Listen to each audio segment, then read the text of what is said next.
नर्मदा नदी उल्टा क्यों बहती है? क्या आपने कभी सोचा है, जहां भारत की अधिकांश नदियां पूर्व की ओर बहती हैं, वहीं नर्मदा अकेली पश्चिम की ओर क्यों बहती है? कहा जाता है कि अंधकासुर राक्षस का वध करने के बाद भगवान शिव बहुत थक गए थे और अमरकंटक की पहाड़ियों पर विश्राम कर रहे थे। भगवान शिव के माथे से गिरे पसीने की बूंदों से एक अत्यंत सुंदर कन्या का जन्म हुआ। चूंकि उन्होंने शिव के मन को नर्म सुख प्रदान किया, इसलिए शिव ने उनका नाम नर्मदा रखा। शिव ने उन्हें आशीर्वाद दिया कि प्रलय के समय भी उनका अस्तित्व समाप्त नहीं होगा। नर्मदा का विवाह सोनभद्र के साथ तय हुआ था।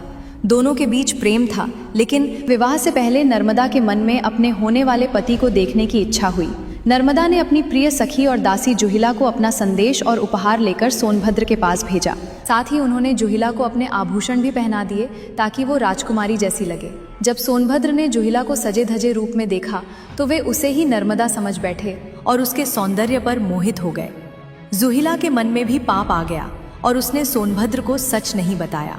जब बहुत देर तक जुहिला वापस नहीं आई तो नर्मदा स्वयं सोनभद्र से मिलने चल पड़ी।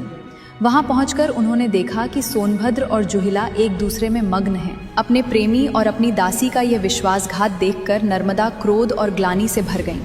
उन्होंने उसी क्षण निर्णय लिया कि वे अब कभी विवाह नहीं करेंगी और अकेली कुमारी ही रहेंगी।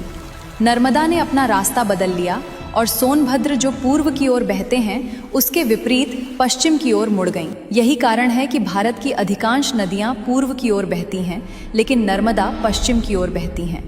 पौराणिक मान्यताओं में एक और चौंकाने वाली बात यह है कि गंगा में स्नान करने से जो पुण्य मिलता है, वो नर्मदा के केवल दर्शन मात्र से मिल जाता है। कथाओं के अनुसार जब गंगा स्वयं पापियों के पाप धोकर काली हो जाती हैं, तो वे एक काली गाय का रूप धरकर नर्मदा में स्नान करने आती हैं ताकि खुद को शुद्ध कर सकें। नर्मदा की कहानी एक ऐसी स्त्री की कहानी है जिसने धोखे के आगे झुकने के बजाय अपनी राह खुद चुनी। आज भी नर्मदा का उल्टा बहना उनके उसी स्वाभिमान और क्रोध का प्रतीक माना जाता है। धोखा रिश्ते तोड़ सकता है, लेकिन नर्मदा ने अपनी पूरी दिशा ही बदल दी। शायद यही कारण है कि आज भी उन्हें स्वाभिमान की नदी कहा जाता है। अगर आपको भी ये जानकारी पसंद आई तो वीडियो को लाइक करके शेयर जरूर करें।